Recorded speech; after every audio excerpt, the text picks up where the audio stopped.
Hi guys, आप लोग कैसे हैं। मैं उम्मीद करता हूँ कि आप लोग अच्छे होंगे। मेरा new educational channel incredible education मस्ती में आप लोगों का स्वागत है। दोस्तों,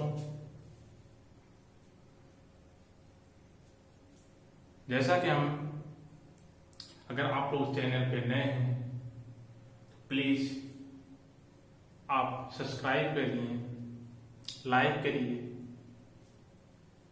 और शेयर ज़्यादा से ज़्यादा अपने यार दोस्तों को शेयर करिए और कमेंट में कंटेंट कैसा है उसको कमेंट करिए। दोस्तों, मैं उम्मीद करता हूँ कि जो मैं पढ़ा रहा हूँ आप लोगों को समझ में आ रहा होगा। दोस्तों, हम लोग कल क्रोमोसोम पे बात कर रहे थे, जो एक पीढ़ी से दूसरी पीढ़ी यानी कि एक जनरेशन से दूसरे जनरेशन में ले जाने का वो काम करता है। कैसे करता है,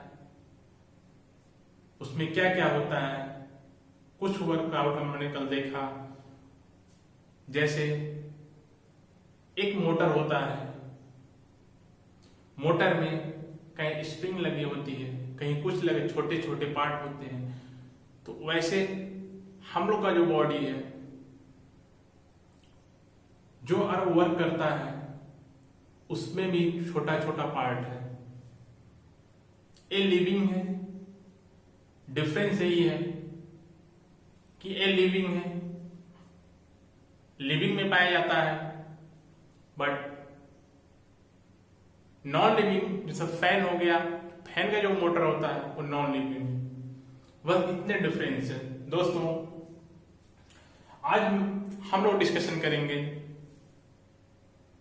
सेल का। हम लोग का पार्ट चल रहा, मे भी 4-5 क्लास और लगेगी क्योंकि वीडियो काफी छोटा छोटा हो जा रहा है। दोस्तों, आइए हम लोग बात करते हैं deoxy ribo nucleic acid. Deoxy ribo nucleic acid. Deoxy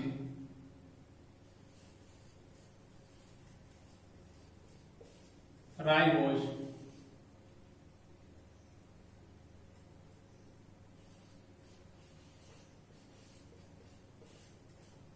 nucleic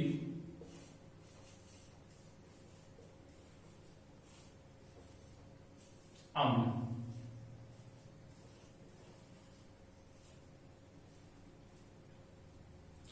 हम लोग इसके बारे में जानेंगे। ये डीएनए है, डीएनए का फुल फॉर्म है। डीएनए में कैसे कैसे संरचनाएं पाई जाती हैं। क्रोमोसोम के अंदर डीएनए आता है, जो गुणसूत्र है, गुणसूत्र के अंदर एक डीएनए का वर्क करता है अपना। इसको हम लोग देखने के बाद टाइप्स ऑफ डीएनए पे बात करेंगे कल।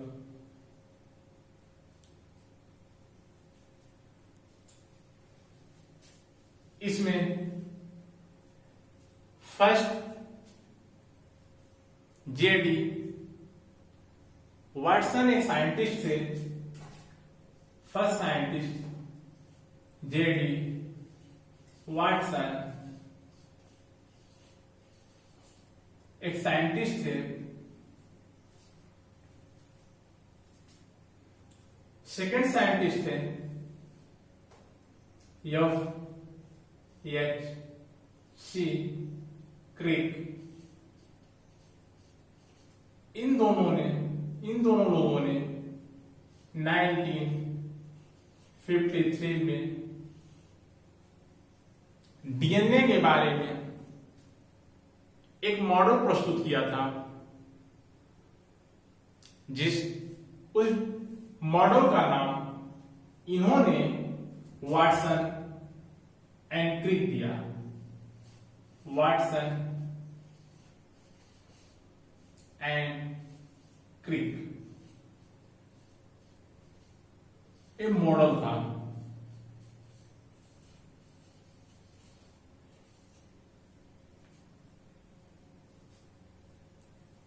देने के बाद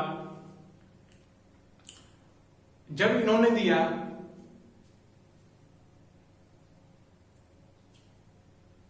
तो उसके बाद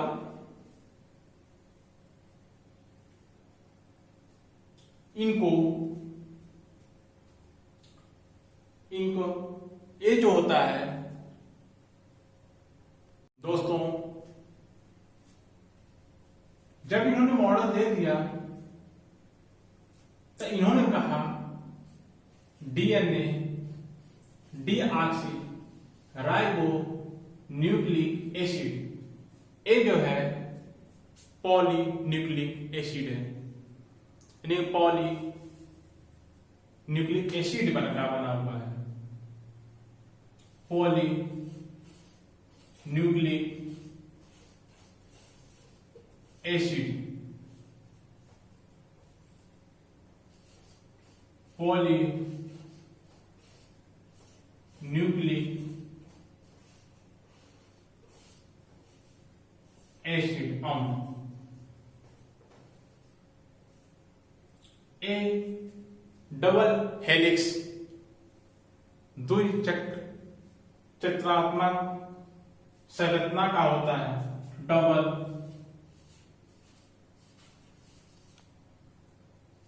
हेलिकल स्ट्रक्चर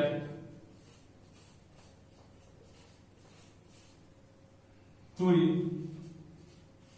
चक्र संरचना का होता है।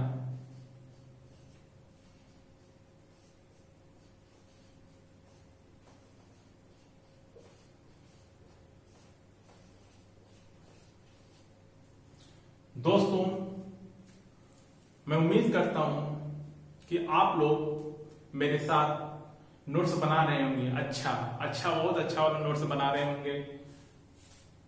आप लोग बना लीजिए, इसके बाद मैं बोलूंगा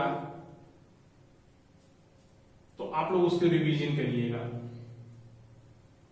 क्योंकि मैं बोला हूं कि जितना एक वीक में मंडे टू फ्राइडे क्लास चलेगी, संडे को उसका रिवीजन होगा। दोस्तों, इन्होंने इतना बता दिया दोनों लोगों ने, कौन कौन, जेडी वाटसन जी थे, एफ क्रिक, दो साइंटिस्ट ने 53 में चीज बताई। एक्सरे डिफ्रैक्शन एनालिसिस,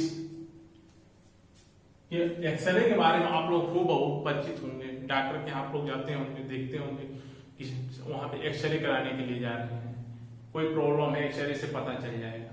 तो वही चीज एक्सरे, इसके बारे में डिटेल आगे बताऊंगा। एक्सरे डिफ्रैक्शन एनालिसिस,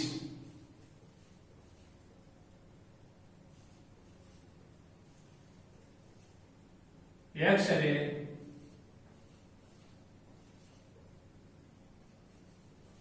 के बारे में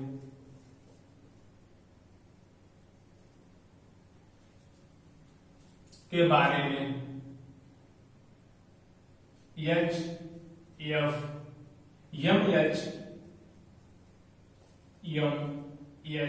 एफ विलिंगडन एक साइंटिस्ट थे। इन्होंने एक्सरे डिफ्रैक्शन एनालिसिस के बारे में कुछ बताया।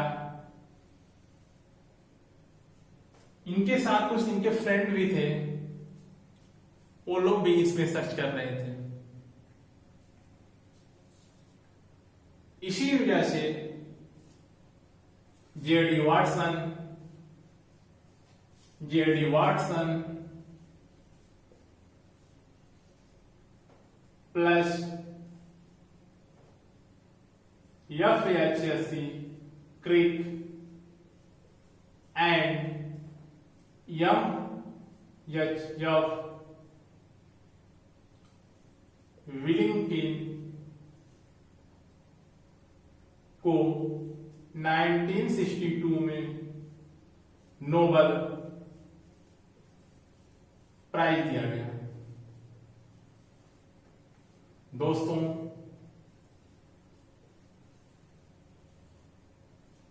पुरस्कार दिया गया। आई होप यहां तक आप लोगों को क्लियर होगा। फिर मैं आप लोगों को आगे बता रहा हूं। जब इन्होंने इतना बता दिया कैसी संरचना होती है, डबल हेलिक्स होती है, किसकी बनी होती है, पॉलीन्यूक्लिक एसिड की बनी होती है,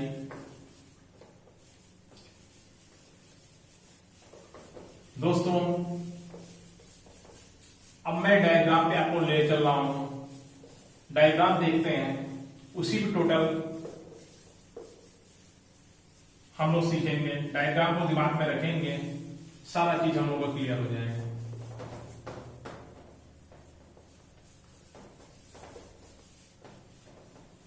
मेरे साथ आप लोग डायग्राम बनाते चलिएगा। दोस्तों, एक डायग्राम ड्रा करता हूं।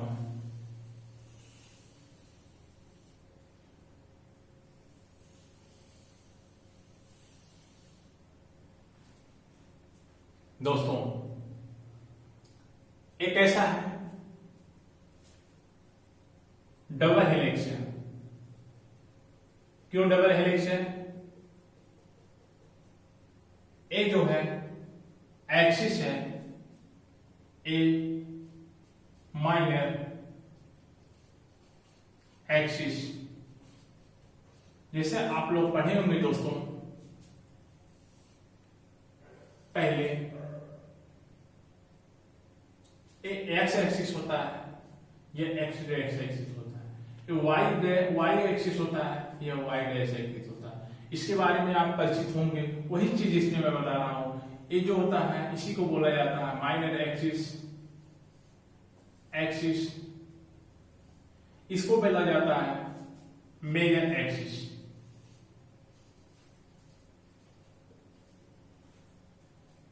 यही चीज यहां ड्रा किया।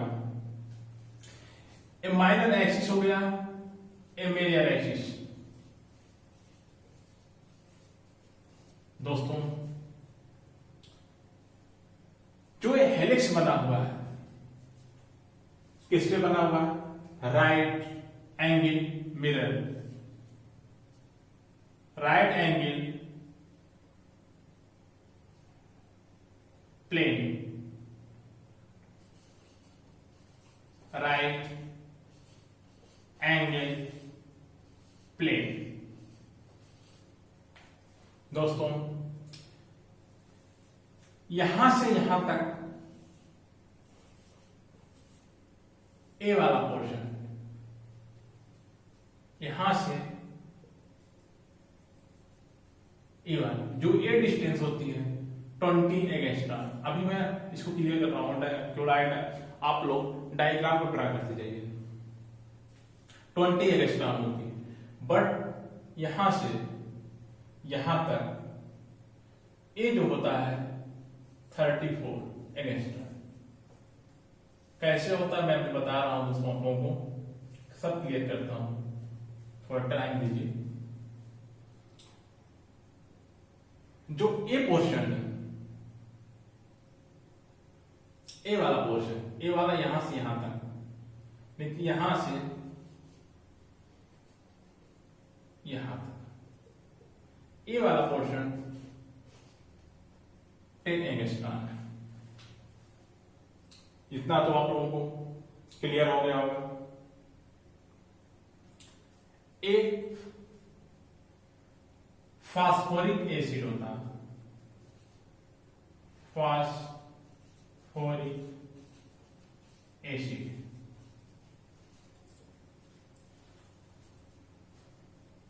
दोस्तों यहां पे मैं लिख रहा हूं, अभी आपको समझ में नहीं आएगा, मैं अभी बता रहा हूं उसके बारे में। A double bond T, G triple bond C, A double bond T, G triple bond C, A double bond T, G triple bond C, A double bond T, G triple bond C, A double bond T, G triple bond C, A double bond T, G triple bond C, A double bond T, G triple bond C, ऐसे बना होता है। यहां पे ए हिस्से से अभी मैं आपको सब कुछ क्लियर कर रहा हूं दोस्तों।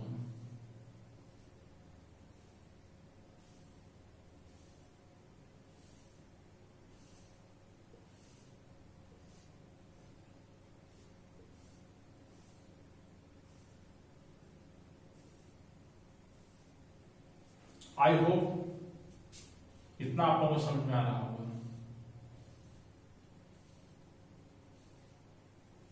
दोस्तों आप लोग फिगर को ड्रा कर लिए होंगे। ए वाला जो डिस्टेंस है, ए वाली कितनी डिस्टेंस होती है? ए होती है 3.4 एंगस्ट्रॉम। दोस्तों अब हम लोग देखते हैं कैसे ये होता है। दोस्तों जरा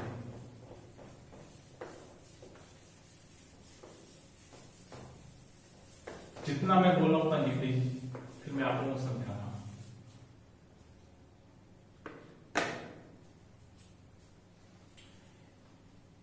न्यूक्लिक, यहां आप लोग हेडिंग डालिएगा न्यूक्लिक एसिड, न्यूक्लिक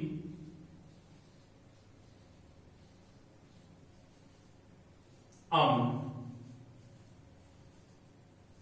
ए न्यूक्लिक जैसा कि मैंने क्रोमैटिक स्ट्रक्चर आप लोगों को बनवाया, जब पढ़ा रहा था वहां पे मैंने आप लोगों को इस चीज बताया था। न्यूक्लिक एसिड जो होता है, एक न्यूक्लिक एसिड प्लस बेस, जो बेस का था किसका बना था? हिस्टोन प्रोटीन का। जो धागे जैसी संरचनाएं होती थी वहां पे, फिर हम लोग इसमें पढ़ रहे थे उसमें न्यूक्लियस केंद्रक में, उसी का पार्ट अभी चल रहा है। तो न्यूक्लियस में 1000 एटम्स, बहुलक या मोनोमर्स मिलके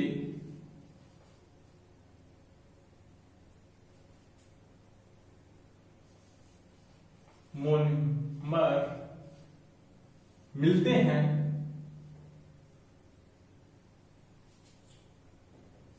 तो न्यूक्लियोसाइड एसिड बनाते हैं। न्यूक्लियोसाइड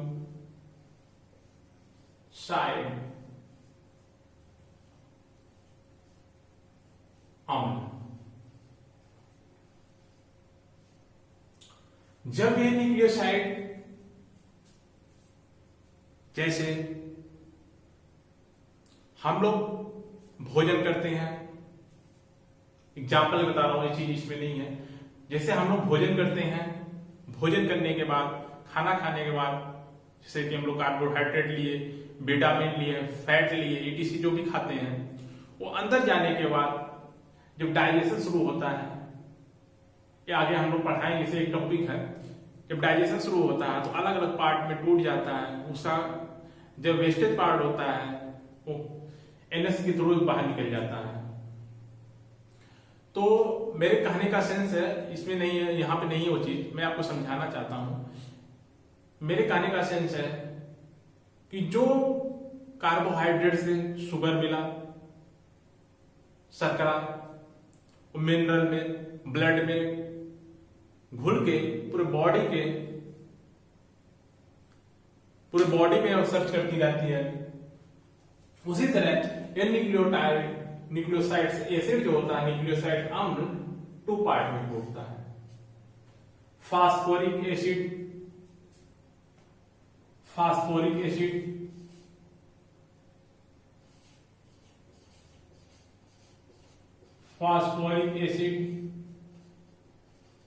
फास्फोरिक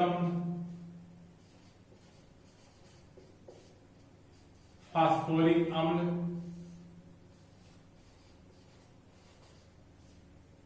दूसरा फास्फोसाइड्स एसिड, फास्फोसाइड्स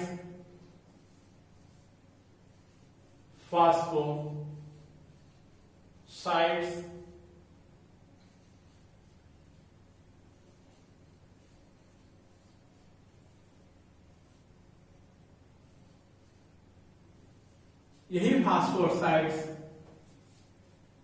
फिर 2 पार्ट में टूटता है। तो नंबर 1 शुगर, जिसको हम लोग शर्करा बोलते हैं, शुगर। नंबर 2 नाइट्रोजन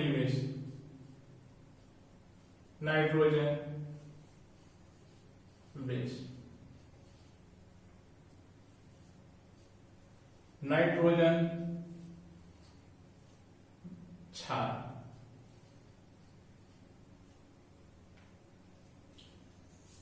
नाइट्रोजन क्षार का मतलब होता है बेस।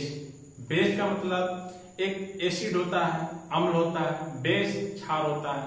इसका जैसे पीएच वैल्यू होता है, पीएच वैल्यू 0 से 14 तक होता है। अगर 7 है न्यूट्रल होता है, उदासीन होता है। 7 से नीचे है एसिड होता है, यानी अम्ल होता है। 7 से ऊपर है 14 तक है तो क्षार होता है। तो नाइट्रोजन क्षार है, कौन सा है? बेस, यानी कि इसका पीएच वैल्यू जो 7 से एबव होगा 14 के आसपास। फिर हम लोग देखते हैं जब ये शर्करा जो है फिर 2 पार्ट में टूटती है। नंबर 1 राइबोज,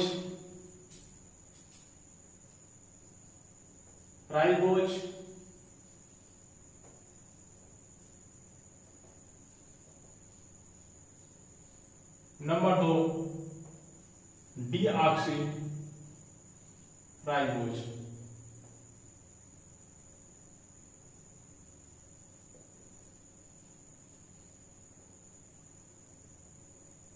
डीऑक्सी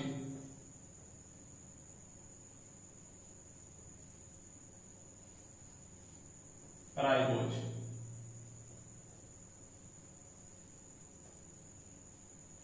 दोस्तों ध्यान दो कि अभी मैं कि सब क्लियर हो जाएगा आपको। शर्करा जब टूटती है तो 2 पार्ट में टूटती है। अब देखिए दोस्तों, शुगर को तो मैंने तोड़ दिया, जो नाइट्रोजन क्षार इसको मैंने 2 पार्ट में तोड़ा। Number 1 purine,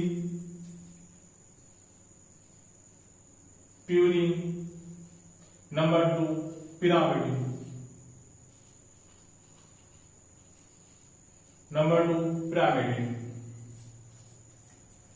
purine pyrimidine.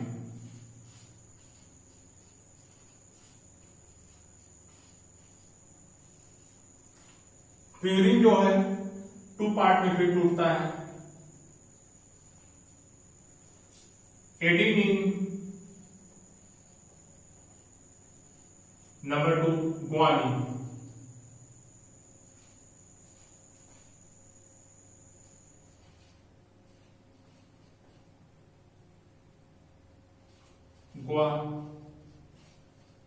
Adenine,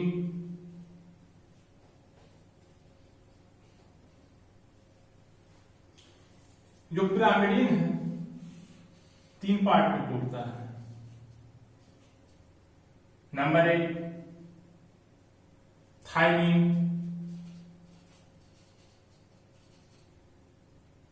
cytosine, uracil.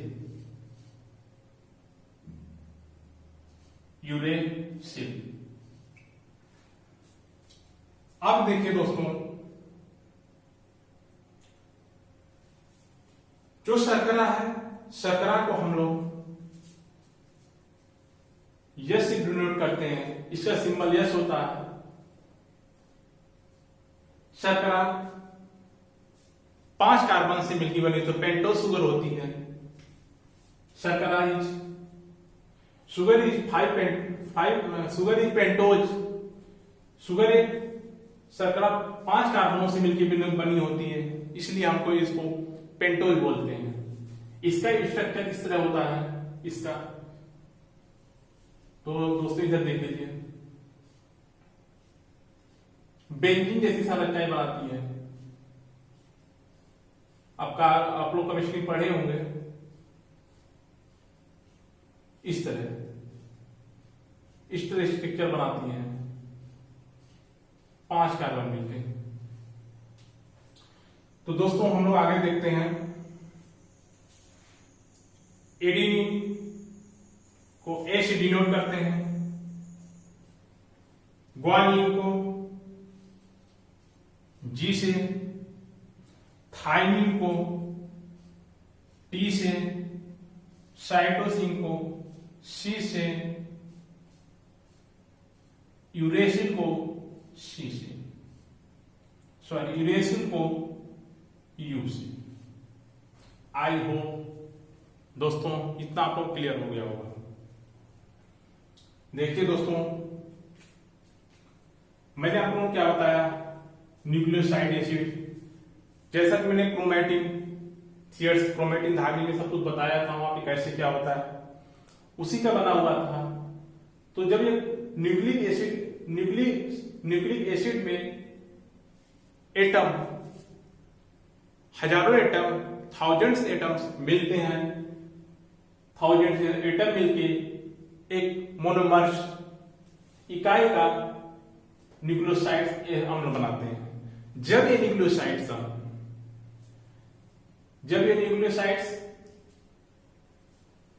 यानी कि कुछ तो पार्ट बेस में टूटेगा, कुछ एसिड में टूटेगा। तो जब 2 पार्ट में टूटता है तो एक टूटता है फास्फोसाइड्स, दूसरा फास्फोरिक एसिड। फास्फोरिक एसिड जब फास्फोसाइड्स फिर टूटता है तो शर्करा, आप लोग शर्करा से हो परिचित होंगे।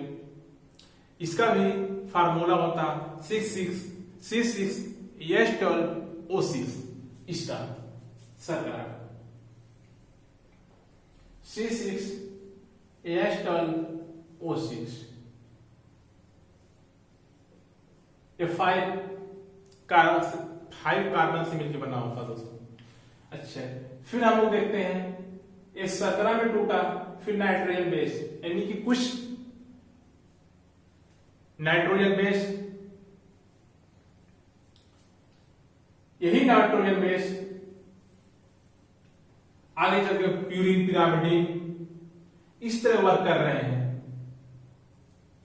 मेन एग्जाम क्वेश्चन यही से आता, पूछता है कि जैसा मैंने आप लोग वहां डायग्राम बनाया हूं ये वाला, तो मैं क्या बताया हूं, प्यूरिन का पार्ट एक इसका है, ये वाला प्यूरिन का एडेनिन, ये वाला थाइमिन के साथ जुड़ता है, किस बंध से, डबल बॉन्ड। डबल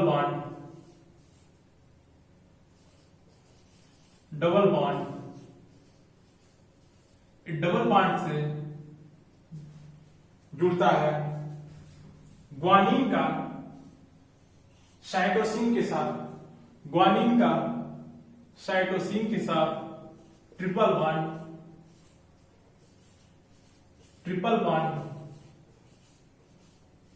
के साथ जुड़ता है। डबल बॉन्ड ट्रिपल बॉन्ड इतना तो सब समझ में आ गया, तो यहाँ पे डबल है, यहाँ पे ट्रिपल है, लेकिन उस बॉन्ड का नाम क्या है? इस बॉन्ड का नाम है हाइड्रोजन बॉन्ड। एग्जाम में पूछा गया है, कई बार सीजीएल में पूछा गया है। हाइड्रोजन बॉन्ड, दोनों का हाइड्रोजन बॉन्ड नाम, हाइड्रोजन बॉन्ड।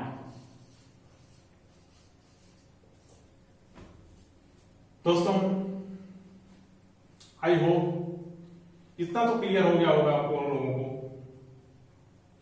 ये राइबोज एक शर्करा होती है। हम लोग चपाती खाते हैं, रोटी को खाते हैं तो उसमें हम लोग क्या पाए जाते हैं? कार्बोहाइड्रेट, यानी कि हम लोग कार्बोहाइड्रेट खा रहे हैं।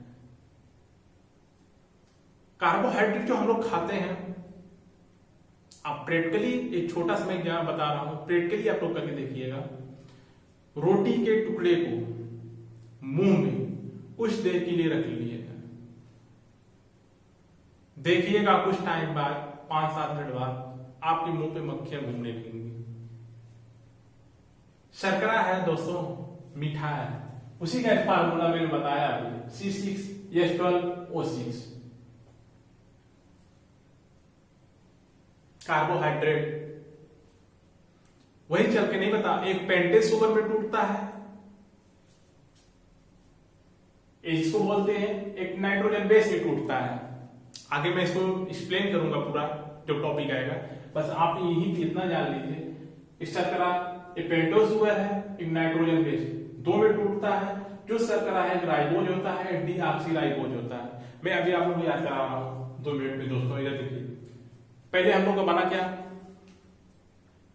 पहले हम लोगों का न्यूक्लिक एसिड था। न्यूक्लिक एसिड से हजारों अणु मिले, मोनोमर्स मिले, क्या बनाए? यहाँ पे न्यूक्लियोसाइड्स एसिड बनाए। जब ये न्यूक्लियोसाइड्स एसिड बनाते हैं तो वो भी तो टूटेंगे। मेरे कहने का सेंस दोस्तों, खाना खाते हैं आप लोग, उसको तोड़ के मुंह में डालते हैं, खाते हैं, उसमें भी चीड़फाड़ होता है तो अंदर जाता है। पेट में भी गैस्ट्रिक जूस, जठर रस पाई जाती है, वो भी क्या होती है? क्षार होती है। वहां से डाइजेशन शुरू करती है। हम लोग पाटकर तो इतना बड़े बड़े खाए थे, कार्बोहाइड्रेट लिए थे, वहां से वो पार्ट में टूटना शुरू होती है, खाना पचना शुरू होता है। आगे मैं बताऊंगा दोस्तों, उसमें सब मिलेगा आपको। तो वही चीज, एक पेंटेज है जो कार्बन 5 कार्बन होते हैं, इसमें शर्करा टूटती है, एक नाइट्रोजन बेस में टूटती है। 2 में टूटा, जो शर्करा था, शर्करा फिर 2 चीज में टूटी। किसमें? एक राइबोज, डीऑक्सीराइबोज, इसको हम लोग डीएनए भी बोलते हैं। अभी जैसा मैं आपको बता रहा हूं, यहाँ पे इसको डीएनए बोलते हैं। यही चीज मैं आपको बता रहा हूं, यही चीज इसी डीएनए में ये वर्क करेगा। क्यों? कौन सा? Nitrogen base. हम लोग कार्बोहाइड्रेट लिए, पेट में गया, गैस्ट्रिक जूस क्षार प्रकृति का है, तो वो भी तो पचाने का वर्क कर रहा है। उसी तरह जब डीएनए यहां पे वर्क करेगा तो नाइट्रोजन बेस का एडेनिन साइटोसिन के साथ, एडेनिन थाइमिन के साथ, ग्वानिन साइटोसिन के साथ अटैच हो जाते हैं। कौन से बॉन्ड? हाइड्रोजन बॉन्ड के साथ। आई होप आप लोग क्लियर हो गया होगा यहां तक। फिर हम लोग आगे देखते हैं दोस्तों। जैसा कि आप लोगों को डायग्राम में दिख रहा होगा, ये रस्सी की ऐंठन, रस्सी देखे होंगे आपको, रस्सी की ऐंठन जैसी डबल है, हेलिकल, हेलिक्स, हेलिकल कहीं कहीं बोलते हैं, कहीं कहीं हेलिक्स बोलते हैं, डबल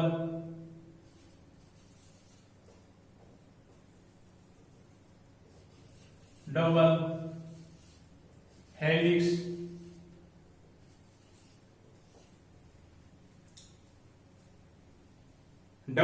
होते हैं, डबल संरचनाएं होती हैं, double helical structure,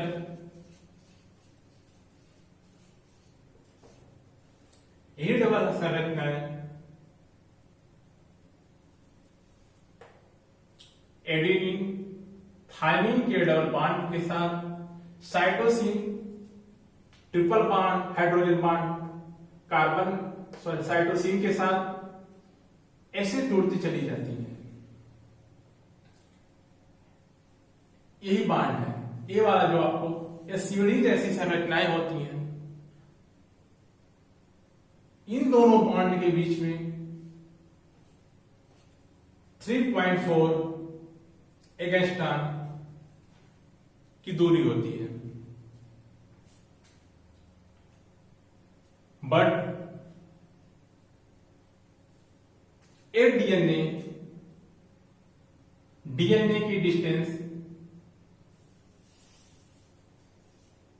DNA is distance, DNA की दूरी 20 एंगस्ट्रॉम होती है। दोस्तों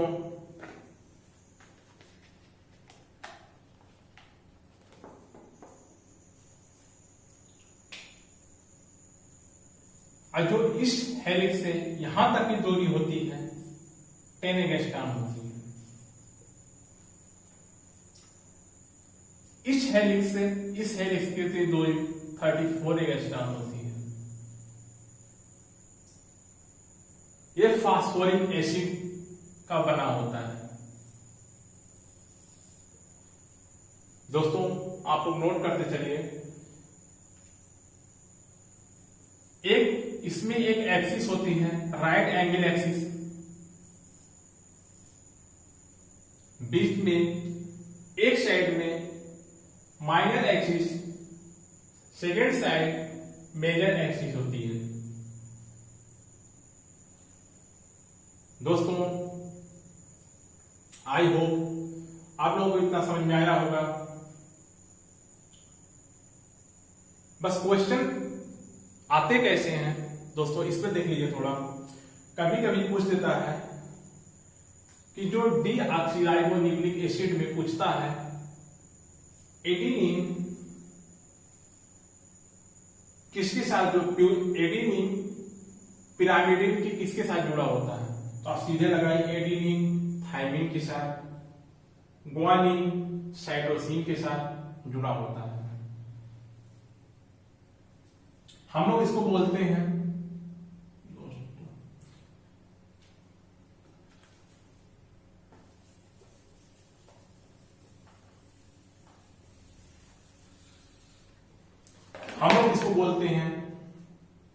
यश, फर्स्ट यश ए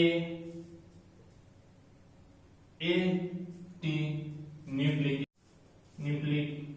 एसिड, सेकेंड यश मीन शुगर शर्करा, यश जी सी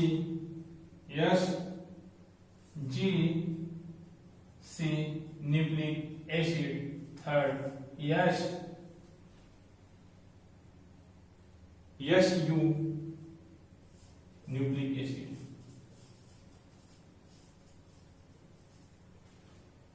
एग्जाम में कई बार पूछा गया है कि डीएनए का जो हेलिक्स डबल हेलिक्स है उसकी डिस्टेंस कितनी होती है, तो हम लोग सीधे लगाएंगे 20 एंगस्ट्रॉम।